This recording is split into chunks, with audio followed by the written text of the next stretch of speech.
जय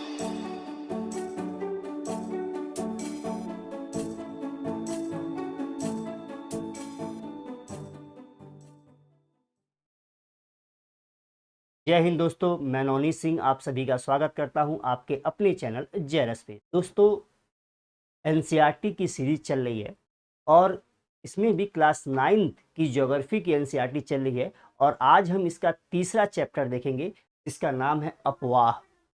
ठीक, तो चलिए शुरू करते हैं हम आज के सेशन को। अपवाह शब्द एक क्षेत्र के नदी तंत्र की व्याख्या करता है। एक भारत के भौतिक मानचित्र को देखिए तो आप पाएंगे कि विभिन्न दिशाओं से छोटी छोटी धाराएं आकर एक साथ मिल जाती हैं तथा एक मुख्य नदी का निर्माण करती हैं। ठीक, और अंततः इसका निकास किसी बड़े जलाशय जैसे झील, समुद्र या महासागर में होता है। अब देखिए, इनका कहना है कि ये कोई नदी जा रही है और इसमें ढेर सारी शाखाएं आके मिल जाती हैं और एक बड़ी नदी तंत्र का निर्माण करती हैं और ये नदी अंततः जाके किसी सागर में, किसी समुद्र में, किसी झील में मिल जाती है। ठीक, एक नदी तंत्र द्वारा जिस क्षेत्र का जल प्रवाहित होता है उसे अपवाह द्रोणी कहते हैं। ठीक, अब देखिए, यही नदी जो बनी है, जितने क्षेत्र का जल ये अपने साथ ले जा रही है, जितने क्षेत्र का जल ये अपने साथ ले जा रही है, इसे ही कहा जाएगा ड्रेनेज बेसिन। ये पूरा रीजन क्या कहा जाएगा, जितनी एरिया का जल अपने साथ ले जा रही है उसे हम कहेंगे ड्रेनेज बेसिन। ठीक, अपवाह द्रोणी। और मानचित्र पे आपको इसे देखना चाहिए।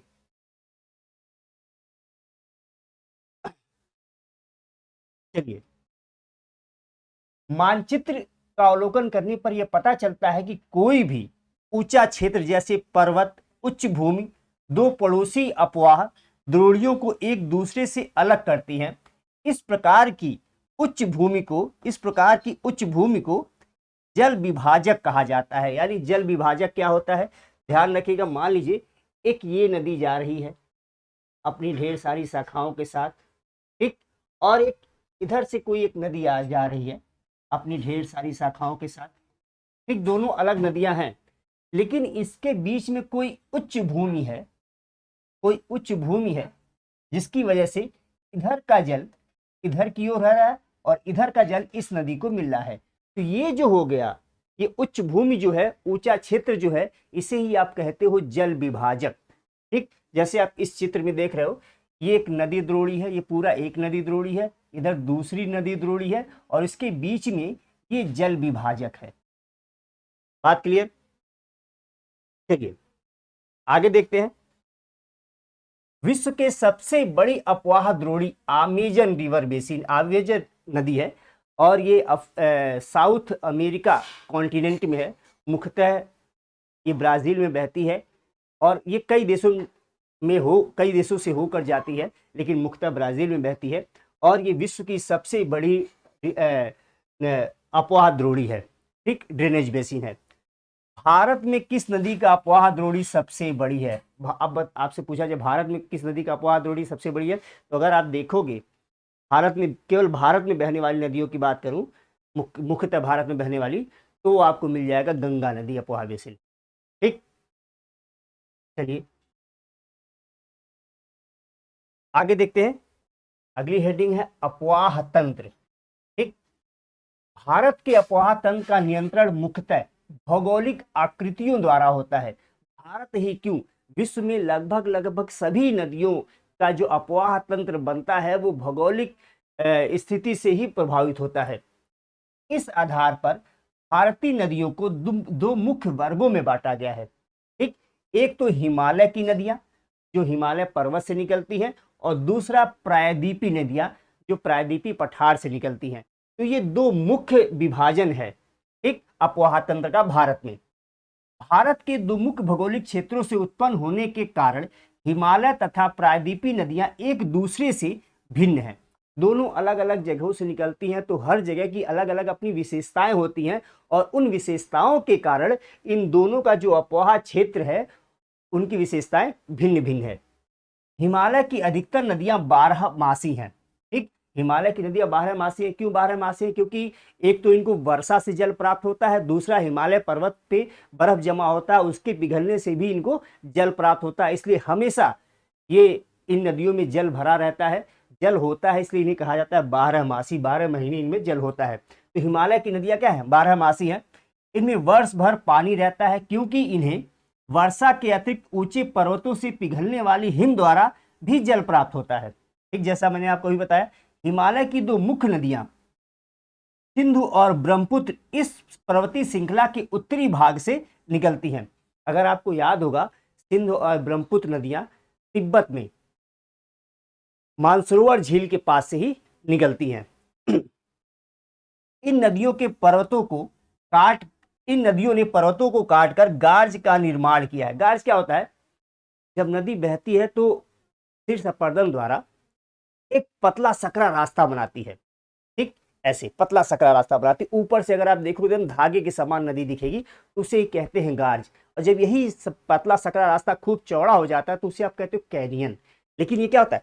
ऊपर से अगर आप देखो वैसे नीचे वाला भाग क्या होगा? एकदम पतला होगा। ठीक, तो होता है गार्ज। हिमालय की नदियां अपनी उत्पत्ति के स्थान से लेकर समुद्र तक लंबे रास्ते को तय करती हैं। देखिए, ये अपनी मार्ग के ऊपरी भागों में तीव्र अपरदन करती हैं। ठीक, मार्ग के ऊपरी भागों में तीव्र अपरदन क्यों करती हैं? क्योंकि ढाल होता है। ढाल होता है तो नदी के बहने का जो स्पीड होती है, फ्लो होता है, वो तेज होता है। और तेज होने के कारण जो भी उनमें मलबा है, जो भी कंकड़ पत्थर, उनके रगड़ की वजह से ठीक अपरदन ज्यादा होता है। तो नदी की स्पीड अगर अधिक होगी, ढाल अधिक होगा तो नदी की स्पीड अधिक होगी, और नदी की स्पीड अधिक होगी तो अपरदन अधिक होगा। चलिए अब देखिए, यहां हम इस चित्र को थोड़ा समझते हैं। देखिए, ये नदी आ रही है, इसको 3 भागों में बांटा गया। एक तो ऊपरी भाग, ये वाला भाग हो गया आपका यहां से यहां तक ऊपरी भाग, उसके बाद मध्य भाग यहां से यहां तक, उसके बाद निचला भाग यहां से यहां तक। अब 3 भाग में नदी के प्रवाह को बताया गया है यहाँ पे। और इसे आप जीवन काल से भी जोड़ लेते हो, बाल्यावस्था, युवावस्था, प्रौढ़ावस्था, तो इस तरह से भी आप जोड़ सकते हो। ये हो गया बाल्यावस्था ऊपरी भाग, ये हो गया युवावस्था मध्य भाग, और निचला अवस्था जो हो गया वो वृद्धावस्था हो गया। ठीक, अब देखिए, जब यहाँ से नदी स्रोत से चलती है तो ढाल अधिक होने के कारण ये बहुत तेजी से अपरदन करते हुए आगे बढ़ती है। जैसे ही ढाल कम होता है वैसे ही नदी की स्पीड कम हो जाती है, अपरदन करने की क्षमता थोड़ी कम हो जाती है, और ये निक्षेपण का कार्य शुरू कर देती है। ठीक, अब इस भाग में देखिए, ये नदी आगे बढ़ रही है। ठीक, और आगे बढ़ती है तो चूंकि नदी जब ढाल कम होता है और उसमें जल की मात्रा अधिक होती है, तो नदी क्या करती है? विसर्ग, मेंटरिंग करती है, इस तरह करते हुए आगे बढ़ती है। आप नदियों को देखे होंगे, एकदम सीधी नहीं जाती है, मेंटरिंग करते हुए आगे बढ़ती है। ठीक, ये आकृति जो बनती है इसे क्या कहते हो आप? विसर्ग कहते हो। और कभी कभी ऐसा होता है कि नदियां चूंकि अपना मार्ग बार बार बदलती रहती हैं, तो मार्ग बदलने की वजह से मान लीजिए ये नदी इधर से जा रही है, अब ये अपना मार्ग यहां से शुरू कर दी, ये वाला एरिया छोड़ दी, तो इस एरिया में जो जल बचा हुआ है यहां एक झील बन जाएगी, जिसे आप कहोगे गोखुर झील। ठीक, और गोखुर झील इंग्लिश में इसे ऑक्सबो लेक कहते हैं। अब क्यों कहते हैं? गाय या जानवर के खुर के समान ही, आप गांव से अगर होगे या शहर से भी होगे तो जानवर के पैर का जो निचला हिस्सा होता है, ठीक, बॉटम वाला पैर का भाग जो होता है उसे कहते हैं खुर। ठीक, तो इसी आकार का होता है, इसलिए इस झील को कहा जाता है गोखुर झील। तो आपसे एग्जाम में क्वेश्चन पूछा जाता है कि नदी द्वारा निर्मित झील को किस नाम से जानते हैं, तो गोखुर झील या ऑक्सबो लेक कहा जाता है। उसके बाद जब नदी आगे बढ़ती है मेंडरिंग करते हुए, तो समुद्र के पास अपने जल समुद्र में मिल जाती है। लेकिन दिक्कत क्या है? जब नदी की स्पीड स्लो हो जाती है, जब नदी की स्पीड स्लो हो जाएगी तो अपने अवसादों को जमा करने लगती है अपने मुहाने पे ही, और अवसादों को जब जमा करती है तो ढेर सारी शाखाएं इसकी निकल जाती हैं, ढेर सारी शाखाएं निकल जाती है।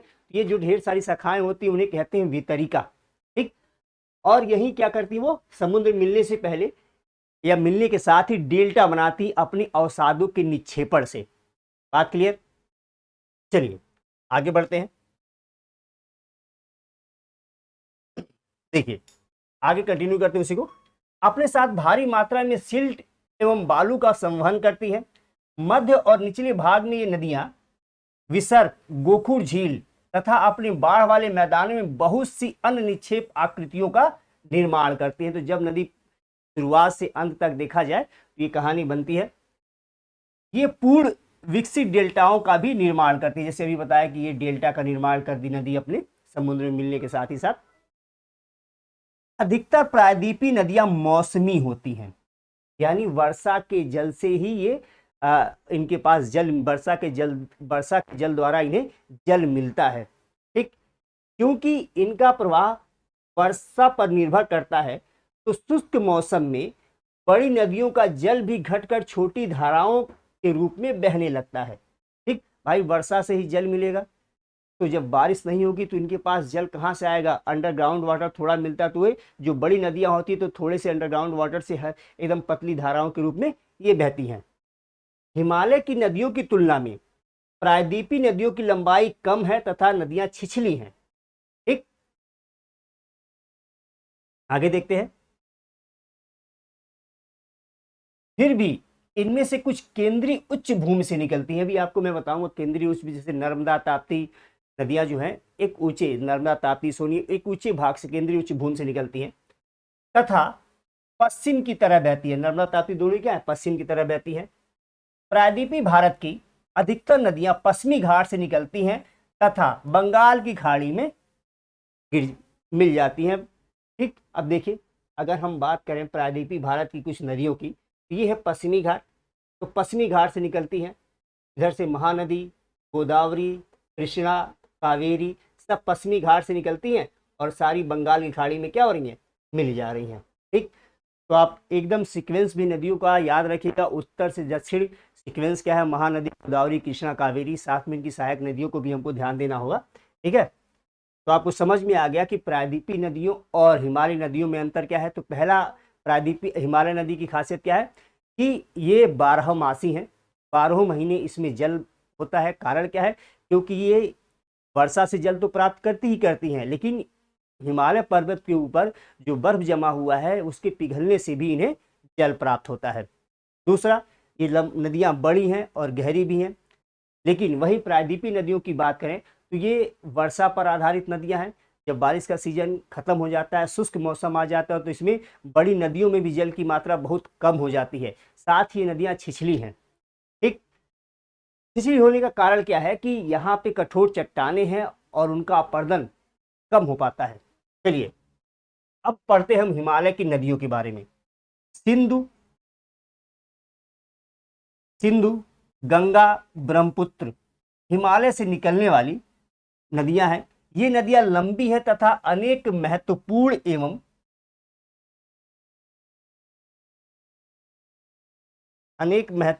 एवं बड़ी सहायक नदियां आकर इनमें मिलती हैं।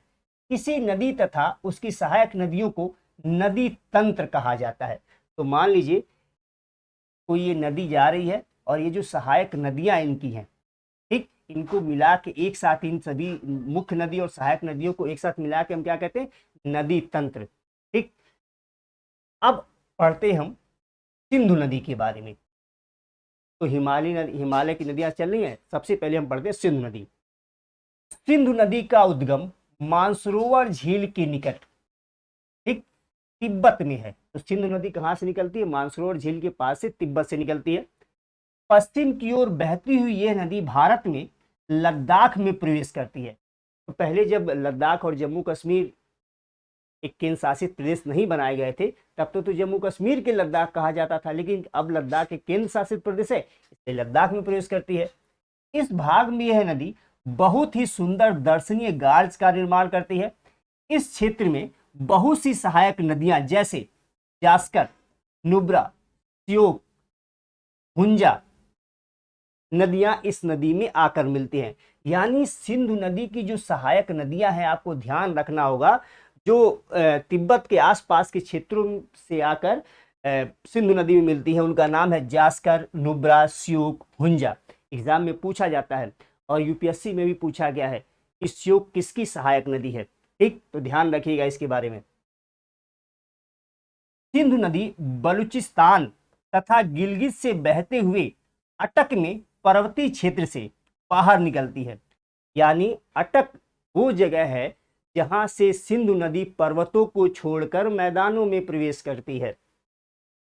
सतलुज, व्यास, रावी, चेनाब, झेलम, ये सभी नदियां आपस में मिल जाती हैं और फाइनली पाकिस्तान के मिठान कोट के पास सिंधु नदी में मिलती हैं। तो सिंध, झेलम, चेनाब, रावी, व्यास, सतलज, ये सभी पांचों नदियां पहले तो आपस में मिलती हैं और उसके बाद फाइनली ये मिठान कोट के पास सिंधु नदी में मिल जाती हैं। इसके बाद यह नदी दक्षिण की तरफ बहती है तथा अंत में कराची से पूर्व की ओर अरब सागर में मिल जाती है। यानी सिंधु नदी का निकास कहाँ होता है, सिंधु नदी कहाँ समुद्र मिलती है, तो अरब सागर में मिलती है और कराची के पास में मिलती है। बात क्लियर?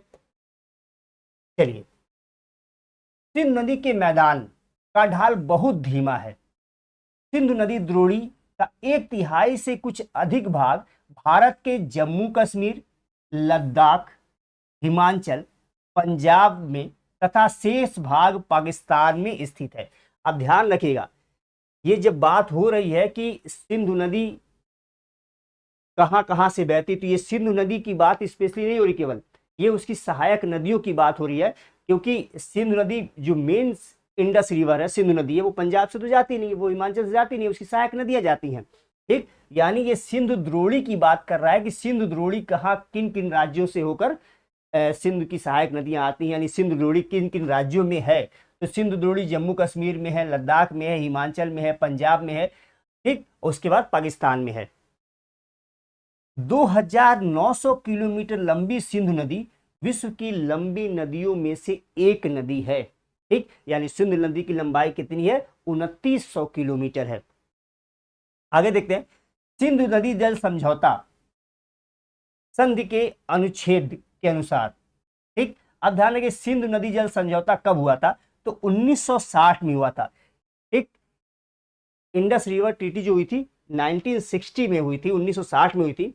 और इसमें कहा गया था कि इस नदी के प्रक्रम के संपूर्ण जल का केवल 20% जल का उपयोग कर सकता है भारत। तो भारत केवल पूरा ये नदी जो प्रक्रम है उसका केवल 20% ही उपयोग कर सकता है। ये सिंधु नदी जल समझौते में लिखा गया है। इस जल का उपयोग हम पंजाब, हरियाणा, राजस्थान के दक्षिण पश्चिम भागों में सिंचाई के लिए करते हैं। ठीक, इस बात को ध्यान रखना होगा आपको। अब आते हैं गंगा नदी, भारत की सबसे इंपॉर्टेंट, भारत का जीवन। ठीक, भारत की राष्ट्रीय नदी गंगा के बारे में देखते हैं और उसके तंत्र के बारे में देखते हैं। तो गंगा नदी तंत्र।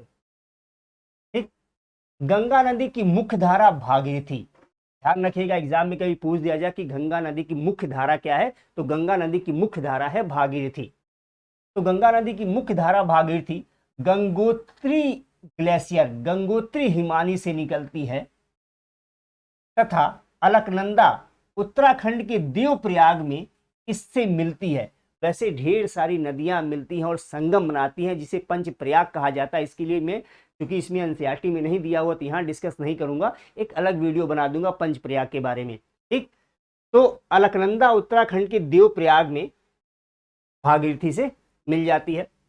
हरिद्वार के पास गंगा नदी पर्वतीय भाग को छोड़कर मैदानों में प्रवेश करती है। बहुत इंपॉर्टेंट क्वेश्चन है, कई बार पूछा गया है कि गंगा नदी पर्वतों को छोड़कर मैदानों में कहां से प्रवेश करती है, तो वो जगह है हरिद्वार। ठीक, दूसरा क्वेश्चन यहाँ ध्यान रखिएगा कि अलकनंदा भागीरथी से कहां मिलती है, तो देवप्रयाग से मिलती है।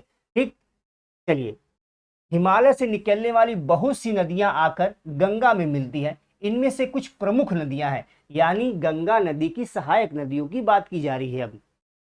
यमुना, घाघरा, गंडक, कोसी। ठीक, ये गंगा की सहायक नदियां हैं। यमुना नदी हिमालय के यमुनोत्री ग्लेशियर से निकलती है। यमुनोत्री हिमानी से निकलती है, ये भी उत्तराखंड में ही है यमुनोत्री ग्लेशियर। यह गंगा नदी के दाहिने किनारे के समानांतर बहती है। ध्यान रखिएगा, आप तैयारी कर रहे हो तो आपको पता होना चाहिए कि गंगा नदी के समानांतर यमुना नदी बहती है, लेकिन दाहिने किनारे से। ठीक, अब दाहिना कैसे हुआ? जैसे ये नदी बह रही है, ठीक, ये नदी ये रास्ता जा रहा है, तो आप ऐसे खड़े होगे तो आपका ये हाथ दाहिना और ये हाथ बायां, सेम कंडीशन ये था। अगर इधर से कोई नदी आके यमुना मिल रही, गंगा में मिल रही है, तो कहा जाएगा कि दाहिने की नदी है, और इधर से आके कोई नदी मिल रही है तो कहा जाएगा ये बाएं की नदी है। ठीक, चलिए तथा अब यमुना मार्ग बता रहा है, यमुना नदी के बारे में बता रहा है कि यमुना नदी बाएं दाहिने किनारे से बहती है, तथा इलाहाबाद, इलाहाबाद का नाम अब प्रयागराज हो गया है। ठीक, प्रयागराज। ठीक, तो यमुना नदी प्रयागराज में गंगा में मिल जाती है। ठीक, घाघरा, गंडक, कोसी, नेपाल, हिमालय घाघरा, गंडक, कोसी, नेपाल, हिमालय। देखिए इस मैप के बारे में भी हम थोड़ा सा देखेंगे। वैसे आप मैप को एकदम ध्यान से देखिएगा, कारण क्या है कि मैप से क्वेश्चन आएंगे। अब देखिए ये सिंधु नदी तंत्र है, सिंधु नदी, देखिए ये सिंधु नदी तंत्र है। देखिए ये जा रहा है इधर से, ये मेन इंडस रिवर है। ठीक, इधर से झेलम आई, फिर ये चेनाब नदी आई। ठीक, झेलम चेनाब मिल गई। इधर से ये रावी नदी आई, और फाइनली ये आगे झेलम से मिल रही है। इधर से ये आ रही है आपकी सतलुज नदी। ठीक, और ये ब्यास नदी जो सतलुज मिल जाती है भारत में ही। ठीक, और फाइनली ये नदियां मिठान कोट के पास सिंधु नदी में मिल जाती हैं। ये आपकी गंगा नदी है। ठीक, ये गंगा नदी है, बहते हुए बांग्लादेश में पहुंच जाती है। इस नदी को आप ध्यान से देखिएगा, कौन नदी कहाँ से जा रही है। ये आपकी सांगपो यानी ब्रह्मपुत्रा नदी, ये तिब्बत में इसे सांगपो कहते हैं, तिब्बत में इसे सांगपो कहते हैं। और नमचा बरवा के पास एक तीखा यू आकार का गार्ज बनाती है और इंडिया में प्रवेश करती है। और अरुणाचल प्रदेश में इसे दिहांग कहते हैं। जैसे ये नदी असम में प्रवेश करती है ब्रह्मपुत्रा कही जाती है, और ये जब बांग्लादेश में जाती है तो इसे जमुना कहते हैं। ठीक, गंगा नदी को बांग्लादेश में पद्मा के नाम से जाना जाता है, जबकि ब्रह्मपुत्रा नदी को बांग्लादेश में जमुना के नाम से जाना जाता है। दोनों नदियां मिल जाती हैं तो ये नदी आगे पद्मा के नाम से बढ़ती है। ठीक, उसके बाद एक और नदी मेघना आके पद्मा में मिलती है, और फाइनली समुद्र में मिलने से पहले गंगा नदी को गंगा ब्रह्मपुत्रा का जो संगम से आगे पद्मा नदी बह रही थी, तो समुद्र में मिलने से पहले उसे हम मेघना कहते हैं। तो ध्यान रखिएगा, जब ये गंगा और ब्रह्मपुत्रा समुद्र में आपस में मिल के समुद्र में मिलती हैं तो ना इनका नाम गंगा रहता है ना ब्रह्मपुत्रा रहता है, नाम रहता है मेघना। ठीक, तो सभी नदियों के बारे में आप चित्र में ध्यान से देखिएगा, नर्मदा, ताप्ती, गोदावरी, इनकी सहायक नदियां। चलिए आगे बढ़ते हैं।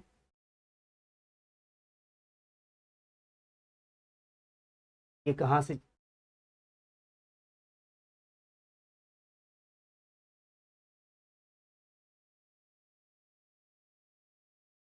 घाघरा, गंडक, कोसी नेपाल हिमालय से निकलती हैं। घाघरा, गंडक, कोसी जो है वो नेपाल हिमालय से निकलती हैं। इसके कारण प्रत्येक वर्ष उत्तरी मैदान में के कुछ हिस्सों में बाढ़ आती है। आप जानते हैं कोसी को बिहार का शोक कहते हैं। ठीक, इसका ये मुख्यतः नेपाल में बहती है, नेपाल में बड़ा हिस्सा इसका बहता है। चूंकि पर्वतों से निकलती है, तेज ढाल होता है, तीक्ष्ण ढाल होता है, तो नदी तेजी से अपने जल को लेके बरसात के समय मैदानी क्षेत्रों में आ जाती है, और जिसकी वजह से जल फैल जाता है और बाढ़ आता है। ठीक, तो इसमें ये नदियां बाढ़ आती हैं, जिससे बड़े पैमाने पर जान माल का नुकसान होता है। लेकिन ये वो नदियां हैं जो मिट्टी को उपजाऊपन प्रदान कर कृषि योग्य भूमि बना देती हैं। जब ये नदियां आती हैं तो अपने साथ सेडिमेंट लेके आती हैं, अवसाद लेके आती हैं, और बाढ़ वाले क्षेत्र में बिछा देती हैं, जिससे मिट्टी नई हो जाती है, नई मिट्टी आ जाती है, और उस नई मिट्टी में उर्वरक अधिक होता है, और उस मिट्टी की फर्टिलिटी, उनका उपजाऊपन अधिक होता है। आगे बढ़ते हैं। प्रायद्वीपीय उच्च भूमि से आने वाली मुख्य सहायक नदियां चंबल, बेतवा, सोन हैं। ठीक, तो बेसिकली गंगा और यमुना में देखिए चंबल और बेतवा जो हैं वो यमुना की सहायक नदी है, जबकि सोन नदी जो गंगा की सहायक नदी है। और ये तीनों ही नदियां प्रायद्वीपीय उच्च भूमि से आती हैं। सेकंड चैप्टर में प्रायद्वीपीय उच्च भूमि की बात, मैं मध्य उच्च भूमि की बात किया, वहां से आती हैं। ये अर्ध शुष्क क्षेत्रों से निकलती हैं। इनकी लंबाई कम तथा इनमें पानी की मात्रा भी कम होती है, क्योंकि ये भी वर्षा से ही जल प्राप्त करती हैं। वर्षा खत्म, शुष्क समय आता है, इनमें पानी की मात्रा कम हो जाती है।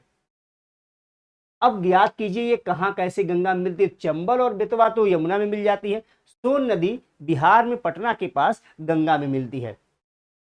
बाएं तथा दाहिने किनारे की सहायक नदियों के जल से परिपूर्ण होकर गंगा पूर्व दिशा में पश्चिम बंगाल के फरक्का तक बहती है। ठीक, उसके बाद यह गंगा डेल्टा का सबसे उत्तरी बिंदु है। यानी जो फरक्का है वो गंगा नदी के डेल्टा का सबसे उत्तरी बिंदु है। यहाँ नदी दो भागों में बढ़ जाती है, क्योंकि नदी की स्पीड कम हो जाती है, ढाल कम होता है। ठीक, और सेडिमेंट और पानी अधिक होने की वजह से जब ये नदी अपने जल अवसाद का निक्षेपण करती है, इसकी वजह से नदी दो भागों में बढ़ जाती है, भागीरथी हुगली। ठीक, जो कि इसकी एक वितरिका है। दो भागों में बढ़ जाती है, भागीरथी हुगली दक्षिण की तरफ बहती है। ठीक, भागीरथी क्या होती है, दक्षिण की तरफ बहती है तथा डेल्टा के मैदान से होती हुई बंगाल की खाड़ी में मिल जाती है। बात क्लियर। तो पहले तो फरक्का के पास ये दो नदियों भागीरथी हुगली बन जाती है। उसके बाद ये नदी दक्षिण की तरफ बहती है, बांग्लादेश में पहुंचती है और फाइनली बांग्लादेश से ब्रह्मपुत्रा से मिलकर ये चली जाती है बंगाली खाड़ी में। आगे देखिए, मुख्य धारा दक्षिण की ओर बहती हुई बांग्लादेश में प्रवेश करती है एवं ब्रह्मपुत्र नदी से इससे आकर मिल जाती है। अंतिम चरण में गंगा ब्रह्मपुत्र समुद्र में विलीन होने से पहले मेघना के नाम से जानी जाती है। ध्यान रखिए, अभी आपको बताया हूं कि गंगा और ब्रह्मपुत्र जब मिल जाती है और समुद्र में मिलने से पहले इन्हें किस नाम से जानते हैं, तो मेघना के नाम से जानते हैं। गंगा एवं ब्रह्मपुत्र के जल वाली यह बृहद नदी बंगाल की खाड़ी में मिल जाती है। इन नदियों द्वारा बनाए गए डेल्टा को सुंदरबन डेल्टा के नाम से जानते हैं। तो गंगा और ब्रह्मपुत्र द्वारा बनाए गए डेल्टा को कहा जाता है सुंदरबन डेल्टा, जिसका 2/3 भाग, सुंदरबन डेल्टा का 2/3 भाग तो बांग्लादेश में है और 1/3 भाग भारत में है। तो सुंदरबन डेल्टा पूरा ही पूरा भारत में नहीं है, इसका 2/3 भाग बांग्लादेश में है और 1/3 भाग ही भारत में है। ठीक, अब देखिए सुंदरबन डेल्टा का नाम, भाई सुंदरबन डेल्टा का नाम सुंदरबन ही क्यों पड़ा? काला बन, पीला बन, हरा बन, नीला बन भी तो पड़ सकता था। सुंदर ही क्यों पड़ा? क्योंकि यहाँ पे सुंदरी नामक पादप पाए जाते हैं और सुंदरी नामक पौधे के पाए जाने से उन्हीं पौधे के नाम पर इसका नाम रख दिया गया सुंदरबन डेल्टा। सुंदरबन डेल्टा विश्व का सबसे बड़ा डेल्टा है। सुंदरबन डेल्टा जो है वो विश्व का सबसे बड़ा डेल्टा है तथा तेजी से वृद्धि करने वाला डेल्टा है। यहाँ रॉयल बंगाल टाइगर पाए जाते हैं। तो सुंदरबन डेल्टा में रॉयल बंगाल टाइगर पाए जाते हैं। गंगा नदी की लंबाई 2500 किलोमीटर, वैसे गंगा नदी की लंबाई 25-25 किलोमीटर है, 2525 किलोमीटर है, लेकिन चूंकि एनसीईआरटी यहाँ दिया हुआ 2500 तो हम 2500 ही ध्यान रखेंगे। किमी से अधिक है, अच्छा लिखिए, लिखा हुआ है किमी से अधिक है। ठीक, अंबाला नगर, ध्यान रखिएगा, अंबाला नगर सिंधु तथा गंगा नदी तंत्र के जल विभाजक पर स्थित है। मान लीजिए ये है अंबाला नगर, तो इधर जो है ये गंगा नदी बह रही है और इस साइड में जो है सिंधु नदी बह रही है। ठीक, तो अंबाला नगर जो है वो सिंधु और गंगा के जल विभाजक पर स्थित है। अंबाला से सुंदरबन तक मैदान की लंबाई 1800 किलोमीटर है, परंतु इसके ढाल में गिरावट मुश्किल से 300 मीटर ही, परंतु इसके ढाल में जो गिरावट है वो मुश्किल से 300 मीटर ही है। ठीक, दूसरे शब्दों में प्रति 6 किलोमीटर की दूरी पर ढाल में गिरावट केवल 1 मीटर है। ठीक, इसलिए इन नदियों में अनेक बड़े बड़े विसर्प बन जाते हैं। चूंकि ढाल कम है, विसर्प बन जाते हैं। मेंटेनिंग करते हुए नदियां आगे बढ़ती हैं। अब एक चीज यहां मैं छोड़ा था, यहां मैं देख लेता हूं। नमामि गंगे परियोजना, नमामि गंगे परियोजना एक एकीकृत संरक्षण मिशन है। इसमें राष्ट्रीय नदी गंगा से संबंधित 2 उद्देश्य, प्रदूषण के प्रभाव को कम करना तथा उनके संरक्षण और कायाकल्प का पूरा किया जा सके। तो ये दो उद्देश्य हैं, प्रदूषण को कम करना, प्रदूषण के प्रभाव को गंगा नदी में कम करना तथा उसका संरक्षण करके उसका कायाकल्प किया जा सके, ये उद्देश्य है। अगर इसके बारे में जानकारी लेनी हो तो और आप ले सकते हो। ठीक, अब देखते हैं ब्रह्मपुत्र नदी। गंगा के बाद ब्रह्मपुत्र। ब्रह्मपुत्र नदी तिब्बत के मानसरोवर झील के पूर्व तथा सिंधु और सतलज के स्रोतों के काफी नजदीक से निकलती है। ठीक, तो मानसरोवर के आसपास से ही सिंधु, ब्रह्मपुत्र और सतलुज निकलती हैं। तो तीनों आसपास जगह से ही निकलती है, एक ही जगह से नहीं, अलग अलग जगह है, लेकिन मानसरोवर झील के पास से ही निकलती है। इनकी लंबाई सिंधु नदी से कुछ अधिक है, यानी ब्रह्मपुत्र की लंबाई सिंधु नदी से अधिक है। अभी बताया सिंधु नदी की लंबाई कितनी, 2900 किलोमीटर है। ठीक, यह परंतु इसका अधिकतर मार्ग भारत से बाहर है। तो ब्रह्मपुत्र तो मुख्यतः तिब्बत में और कुछ ही एरिया भारत में, अरुणाचल प्रदेश से असम तक का एरिया भारत में पड़ता है। उसके बाद ये बांग्लादेश में चली जाती है। हिमालय के समानांतर पूर्व की ओर बहती है ये। अभी आपको चित्र में दिखाया हूं कि हिमालय के समानांतर, अगर आपको अभी यहां चित्र बनाऊं,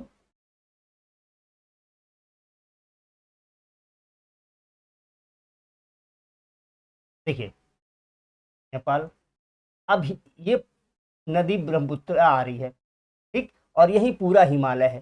तो हिमालय के समानांतर पूर्व से, हिमालय के समानांतर पश्चिम से पूर्व की ओर ये बहती है। ठीक, उसके बाद नमचा बरवा शिखर के पास पहुंचकर यह अंग्रेजी के यू आकार जैसा मोड़ बनाकर भारत के अरुणाचल प्रदेश में गार्ज के माध्यम से प्रवेश करती है। ठीक, ध्यान रखिएगा, ब्रह्मपुत्र नदी भारत में कहां से प्रवेश करती है, अरुणाचल प्रदेश के पास, अरुणाचल प्रदेश में नमचा बरवा के पास से ये भारत में इंटर करती है और यू आकार का गार्ज बनाती है। ठीक, यहां इसे दिहांग के नाम से जाना जाता है, यानी अरुणाचल प्रदेश में ब्रह्मपुत्र को दिहांग कहा जाता है तथा दिबांग, लोहित, केनुला एवं दूसरी सहायक नदियां इससे मिलकर असम में ब्रह्मपुत्र का निर्माण करती हैं। तो यहां देखिए बता दिया गया कि दिहांग नदी यानी जो सांगपो, तिब्बत में जिसे सांगपो कहते हो उसे ही आप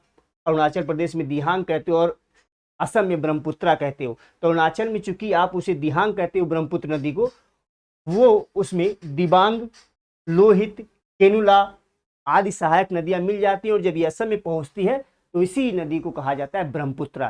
तो केवल असम में ही ब्रह्मपुत्र को ब्रह्मपुत्र के नाम से जानते हैं, जबकि तिब्बत में इसे सांगपो कहा जाता है, अरुणाचल प्रदेश में इसे दिहांग कहा जाता है, असम में ब्रह्मपुत्र को ब्रह्मपुत्र कहा जाता है और बांग्लादेश में जमुना कहा जाता है। देखिए यहां लिखा भी है, ब्रह्मपुत्र को तिब्बत में सांगपो तथा बांग्लादेश में जमुना कहा जाता है। ठीक, चलिए आगे बढ़ते हैं। तिब्बत एक शीत एवं शुष्क क्षेत्र है। शुष्क क्षेत्र इसलिए है क्योंकि हिमालय से हवाएं पार करके उधर नहीं जा पाती, मानसून की हवाएं, जिसकी वजह से तिब्बत के क्षेत्र में बारिश नहीं होती। और एक चीज और, दूसरा ये जो ढाल है इसका छाया वृष्टि प्रदेश है। ठीक, तिब्बत का जो ढाल है इधर हिमालय के दूसरी साइड में, इसे छाया वृष्टि प्रदेश है, इसलिए भी बारिश नहीं होती। अतः यहाँ, और दूसरा ये ठंडा प्रदेश है, अतः यहाँ इस नदी में जल एवं सिल्क की मात्रा बहुत कम होती है। ठीक, भारत में यह उच्च वर्षा वाले क्षेत्रों से होकर गुजरती है। अब देखिए अरुणाचल प्रदेश में अच्छी बारिश होती है, असम में अच्छी बारिश होती है, नॉर्थ ईस्ट में जो अच्छी बारिश होती है तो उच्च वर्षा वाले क्षेत्र से गुजरती है। यह नदी जल एवं सिल्क की मात्रा, यहाँ पर नदी में जल और सिल्ट की मात्रा बढ़ जाती है। कहाँ पे, अरुणाचल प्रदेश, असम, इन क्षेत्रों में ब्रह्मपुत्र नदी में अवसाद की मात्रा बढ़ जाती है। असम में ब्रह्मपुत्र अनेक धाराओं में बहकर एक गुम्फित नदी के रूप में बहती है। बेसिकली जब नदी बहती, ये नदी बह रही है और इसमें सेडिमेंट खूब है, अवसाद खूब है, तो वो अवसाद जमा करती है। अब ये नदी की एक शाखा निकली, ठीक, फिर यहाँ सेडिमेंट जमा हुआ तो नदी की एक शाखा निकली, फिर यहाँ सेडिमेंट जमा हुआ, नदी की एक शाखा निकली, इधर सेडिमेंट जमा हुआ, इधर सेडिमेंट जमा हुआ, और ये सारी शाखाएं, ये सेडिमेंट, ये जो एरिया बना रहा हूँ ये अवसाद जमा हो रहा है। यहाँ पे क्या हो रहा है, ये अवसाद जमा हो रहा है, यहाँ पे क्या हुआ, ये अवसाद जमा हुआ है। ठीक, और ये सारी शाखाएं फाइनली क्या होती हैं, आपस में मिल जाती हैं और ये आगे बढ़ती हैं। तो इस तरह के का जो प्रवाह है इसे गुम्फित नदी के नाम से जानते हैं। ठीक, बहुत सी नदी द्वीपों का निर्माण करती है। अब ये जो अवसाद जो है ना, ये नदी द्वीप ही है, ये नदी में अवसाद जमा कर दी, ये अवसाद जमा कर दी। फाइनली ये छोटे छोटे नदी द्वीप है, इसमें एक बहुत बड़ा नदी द्वीप है जिसका नाम है माजुली। ठीक, क्या आपको पता है ब्रह्मपुत्र द्वारा बनाए गए विश्व के सबसे बड़े नदी द्वीप का क्या नाम है? अभी बताया हूं, माजुली। विश्व का सबसे बड़ा नदी द्वीप ब्रह्मपुत्र नदी में है जिसका नाम है माजुली। ठीक, प्रत्येक वर्ष वर्षा ऋतु में यह नदी अपने किनारों से ऊपर बहने लगती है एवं बाढ़ के द्वारा असम तथा बांग्लादेश में बहुत अधिक क्षति पहुंचाती है। भाई जब नदी अपने दोनों किनारे से ऊपर बहेगी तो बाढ़ तो अगल बगल के क्षेत्रों में आएगा ही आएगा, और बाढ़ आएगा तो नुकसान भी होगा। उत्तर भारत की अन्य नदियों के विपरीत ब्रह्मपुत्र नदी में सिल्ट निक्षेपण की मात्रा बहुत अधिक होती है। इसके कारण नदी का सतह बढ़ जाता है और यह बार बार अपनी धारा के मार्ग में परिवर्तन लाती है। जैसे अभी बताया कि ये नदी में सेडिमेंट जब अधिक होगा तो एक निक्षेपण होगा तो दूसरी ओर नदी चली जाएगी, उस साइड निक्षेपण तीसरी ओर चली जाएगी, तो लगातार ये नदी अपने मार्ग को बदलती रहती है।